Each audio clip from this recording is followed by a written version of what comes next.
সংসদ উত্তপ্ত করে জুলাই জাতীয় সনদ, গণভোট, সংবিধান সংস্কার ইস্যুগুলো কি রাজপথ উত্তপ্ত করতে যাচ্ছে? এই প্রশ্ন গতকাল আমাদের কারো কারো মনে হাজির হতেই পারে। কারণ বিরোধী দলীয় নেতা ডক্টর শফিকুর রহমান সংসদ থেকে ওয়াকআউটের পর এক ধরনের ইঙ্গিত করেছেন তারা জনগণের কাছে যাওয়া ছাড়া উপায় নেই, মানে তারা রাজপথে যেতে পারেন।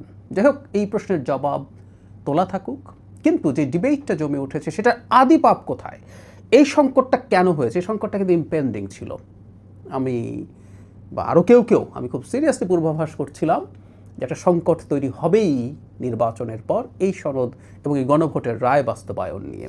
আরেকটা প্রশ্ন এসে হাজির হয়েছে, সেটা হলো বিএনপি হাঁ ভোট দেওয়ার কথা বলেও এখন গণভোটকে ঠিকঠাক মতো ফলো করছে না, অর্থাৎ বিএনপি প্রতারণা করেছিল জনগণের সাথে। এই প্রশ্নটার জবাব দেওয়াও খুবই জরুরি বলে আমি মনে করি। এটা সত্য, বিএনপি এবং বিএনপির প্রধান জনাব তারেক রহমান নির্বাচনের ক্যাম্পেইনের সময় হাঁ ভোট দেওয়ার আহ্বান জানিয়েছিলেন এবং সেই আহ্বান জানানোর মাধ্যমে এই ভোট যখন হাঁ হলো, বিএনপির অনেক মানুষ ভোট দিয়েছেন এখানে, তাতে এখন তারা যে অবস্থান নিচ্ছে, বিএনপি যে অবস্থান দেখা যাচ্ছে, সেটা প্রতারণাপূর্ণ কিনা অ্যাপারেন্টলি কেউ বলতে পারেন, কিন্তু আমি দাবি করি এটাও ভুল দাবি, মিথ্যা দাবি। তার আগে এই যে সংকটটা কেন হবেই মনে করছিলাম, বহুবার এই কথাটা বলেছি এবং আমি স্বরাষ্ট্রমন্ত্রীকেও দেখলাম তিনি সংসদে এটা বলেছেন, এটা প্রতারণাপূর্ণ ব্যাপার ছিল। মূল সংকটটা হচ্ছে অত্যন্ত নিচু মানের একটা চালাকি করা হয়েছে এই গণভোটের ব্যালটে, গণভোট কিভাবে হবে সেটা নিয়ে, এবং এই চালাকির ফল আজকে এগুলো হচ্ছে। এই সংকটটা হবার কোনো কারণই ছিল না। ঘাড় ধরে কাউকে নিজের কোনো আইডিয়া চাপিয়ে দেওয়ার চেষ্টা থেকে এই ঘটনা ঘটেছে। আমি আপনাদের দৃষ্টি আকর্ষণ করছি গণভোটের ব্যালট নিয়ে। আমি ক খ গ ঘ আপনারা দেখেছেন, আমি গটা একটু পড়ি, ঘটা একটু পড়ি, ক খতে আমি পরে আসছি। গতে বলা হচ্ছে, সংসদে নারী প্রতিনিধি বৃদ্ধি, বিরোধী দল হইতে ডেপুটি স্পিকার ও সংসদীয় কমিটির সভাপতি নির্বাচন, মৌলিক অধিকার, বিচার বিভাগের স্বাধীনতা, স্থানীয় সরকার, প্রধানমন্ত্রীর মেয়াদ, রাষ্ট্রপতির ক্ষমতা সহ তফসিলে বর্ণিত যে 30টি বিষয়ে জুলাই জাতীয় সনদে ঐক্যমত্য হইয়াছে, সেগুলো বাস্তবায়নে আগামী জাতীয় সংসদ নির্বাচনে বিজয়ী রাজনৈতিক দলগুলো বাধ্য থাকিবে। ঘতে বলা হচ্ছে, জুলাই জাতীয় সনদে বর্ণিত অপরাপর সংস্কার রাজনৈতিক দলগুলোর প্রতিশ্রুতি অনুসারে বাস্তবায়ন করা হইবে। আচ্ছা, এই দুইটা অপশন যদি গণভোটে থাকতো কি সমস্যা ছিল? কোনো সমস্যা ছিল না। তাতে যার যেখানে যেটা ঘটে যেটা আছে, এই 30টা বিষয়, তার মানে 30টা বিষয়ে বিএনপি সহ সবাই একমত হয়েছে, এগুলো সবাই করবেন, বাকিগুলো তার ইশতেহার মতো বা প্রতিশ্রুতি মতো হয়ে যাবে। জামাত যদি ক্ষমতায় যেতে তারা তাদেরটা করবে, এনসিপি জিতলে তাদেরটা করবে, তাদের জোট যদি যেতে তাই করবে, বিএনপি জিতলে বিএনপি যা মনে করে সেটা করবে। গ আর ঘ শুধু এই দুইটা অপশন গণভোটে থাকলেই হতো। কিন্তু এখানে একটা বাজে চালাকি করা হয়েছে, নোংরা চালাকি করা হয়েছিল। সেটা হচ্ছে, কতে নির্বাচনী তত্ত্বাবধায়ক সরকার, নির্বাচন কমিশন এবং অন্যান্য সাংবিধানিক প্রতিষ্ঠান জুলাই সনদে বর্ণিত প্রক্রিয়া আলোকে গঠন করা হইবে। খ, জাতীয় সংসদ হইবে 2 কক্ষ বিশিষ্ট, এবং এখানে ওই যে প্রপোর্শনাল রিপ্রেজেন্টেশনের কথা আছে সেটা বলে ফেলা হচ্ছে, এবং সংবিধান সংশোধন করতে হলে যে উচ্চকক্ষের সংখ্যাগরিষ্ঠ সদস্যের অনুমোদন প্রয়োজন হবে। ক আর খতে আসলে আনা হয়েছে এমন ইস্যুগুলোতে যেগুলোতে বিএনপির নোট অফ ডিসেন্ট আছে। যেমন তত্ত্বাবধায়ক সরকারে বিএনপির নোট অফ ডিসেন্ট নেই, মানে থাকবে না তা বলছে না, তত্ত্বাবধায়ক সরকার থাকবে, গঠন প্রক্রিয়ার কোনো একটা জায়গায় পরের দিকে এসে বিএনপির নোট অফ ডিসেন্ট আছে। এবং কমিশনগুলোর মধ্যে নির্বাচন কমিশনে বিএনপির সর্বসম্মত ঐক্যমত্য আছে, কিন্তু অন্য কমিশনের ব্যাপারে নোট অফ ডিসেন্ট আছে। আর উচ্চকক্ষ বিএনপি চায়, কিন্তু পিআর ভোটের প্রপোর্শনাল রিপ্রেজেন্টেশন অনুযায়ী চায় না। এগুলোতে বিএনপির অবস্থান নিয়ে যে কেউ সমালোচনা করতে পারে, সমালোচনার জায়গা আছে, সমালোচনা হয়েছেও, কিন্তু বিএনপির অবস্থানগুলো ছিল এবং তার পরিষ্কার নোট অফ ডিসেন্ট আছে। তাই যদি হয়ে থাকে, জুলাই জাতীয় সনদের কথা এখানে ক আর খতে উল্লেখ আছে, সেগুলোতে বিএনপির নোট অফ ডিসেন্টও ছিল। চালাকি করে এ দুটোকে ক আর খতে নিয়ে নেওয়া হলো, যাতে ঘাট ধরে বিএনপির ওপরে এই দুটো চাপিয়ে দেওয়া যায়। আমি আবারও বলছি, ঘাট ধরে যেন চাপিয়ে দেওয়া যায়, এই জন্য ক আর খতে এগুলো নিয়ে দেওয়া হলো। তাহলে গ, আমি আবারও বলি, ঘতে বললেই হতো, গ আর ঘ দুটো থাকলেই হতো।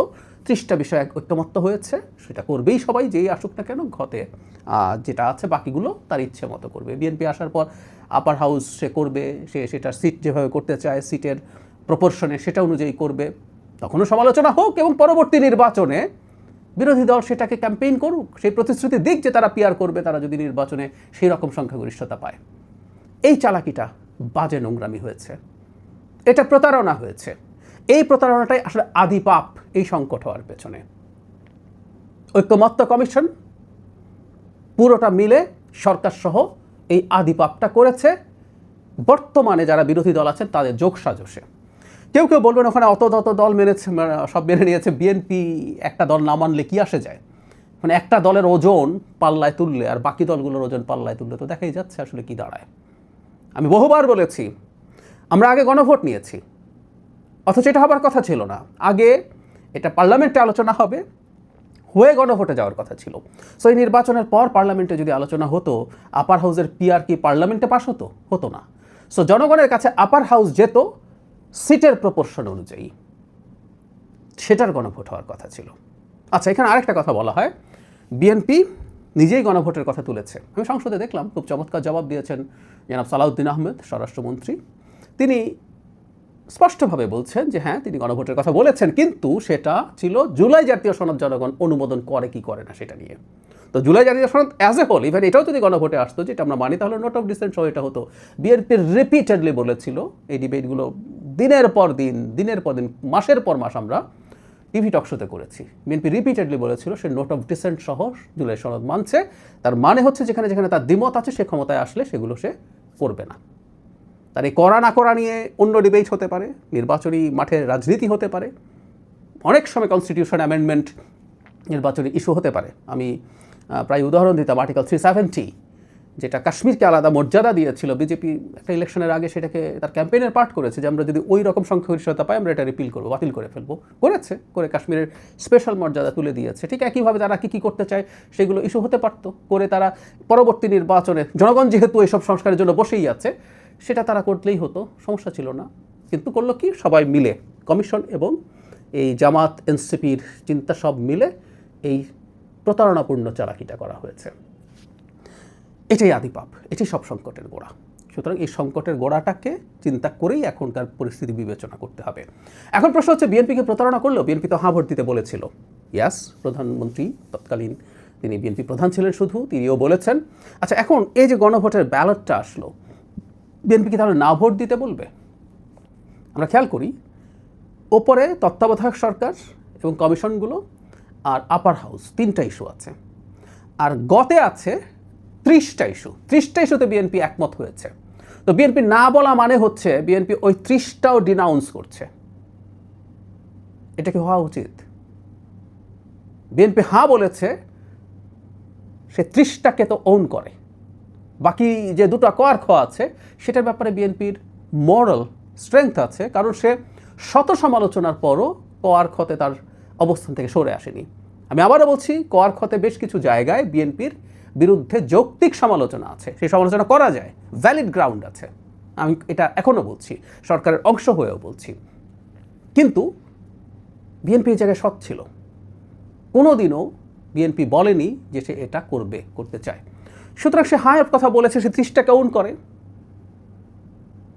এবং কর ক্ষয়ের ব্যাপারে তার অবস্থান আছে, সে সেই কথাগুলোই এখন বলার চেষ্টা করবে। আর এটার লিগ্যাল এবং কনস্টিটিউশনাল ডিবেট তো আপনারা অনেকে দেখেছেন, যে আদেশ হয়েছে সেটা নিয়ে প্রশ্ন আছে, গণভোট হয়ে গেছে, সেই গণভোটের নিয়ে, সেই অধ্যাদেশ নিয়ে আলাপ আছে, সব কিছু নিয়ে আলাপ হচ্ছে, সেটা চলুক। আমি ব্যক্তিগতভাবে মনে করি যা হয়েছে, পরিস্থিতি যা আছে, আমি বহুবার আগেও বলেছি যে এই দুটো ইস্যু সরিয়েও যদি রাখি, আমরা আসলে অনেকগুলো গুরুত্বপূর্ণ ইস্যুতে একমত হতে পেরেছি।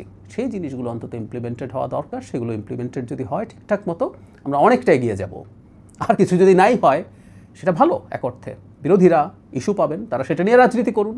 আগামী নির্বাচনে অন্যান্য অনেক ইস্যুর সাথে এটাকেও তারা ইস্যুতে পরিণত করুন। জনগণের কাছে যান এবং জনগণের কাছে গিয়ে আগামী নির্বাচনে বিএনপিকে পরাজিত করুন। আপনারা ক্ষমতায় আসুন, ভালো তো, এটা সমস্যার কিছু নাই। একটা গণতান্ত্রিক ব্যবস্থা, একটা গণতান্ত্রিক রাজনীতি এভাবেই চলে। এর মধ্যে শয়তানি, এর মধ্যে প্রতারণা করা উচিত না, অন্যায়। কেউ তার সুনামের, কেউ তার চিন্তার, কেউ তার মানুষের সামনে যেভাবে সে প্রজেক্টেড হচ্ছে সেটার ঝুঁকি নিয়ে যদি কোনো অবস্থান নেয়, সেটার মধ্যেও সততা আছে। কিন্তু এই যে ট্রিক করা, যেহেতু একটা নির্বাচন সামনে আছে, বিএনপি এখন নির্বাচন সামনে রেখে খুব বেশি উচ্চবাচ্য করবে না, এটা মনে করে আমি ঘাট ধরে মিথ্যা এবং প্রতারণাপূর্ণভাবে কিছু চাপিয়ে দেব, এগুলো ভালো কিছু ছিল না। এটাই মূল সংকট। আমি আশা করি আমাদের বিরোধী রাজনৈতিক দলগুলো ব্যাপারগুলো বুঝতে পারবেন, অবশ্যই আশা করে খুব বেশি লাভ নেই, তারা পণ করেছেন, তারা বুঝবেন না, কিন্তু জনগণ যেন এই ব্যাপারটা বোঝেন, আমি এইটুকু এক্সপেক্ট অন্তত করি। প্রতারণা কারা করেছেন, কারা প্রতারণাপূর্ণ গণভোটের পক্ষে খুবই সিরিয়াস অ্যাটিটিউড দেখাচ্ছেন, সেটা কেন দেখাচ্ছেন, এগুলো তাদের কাছে স্পষ্ট বলে আমি আশা করি।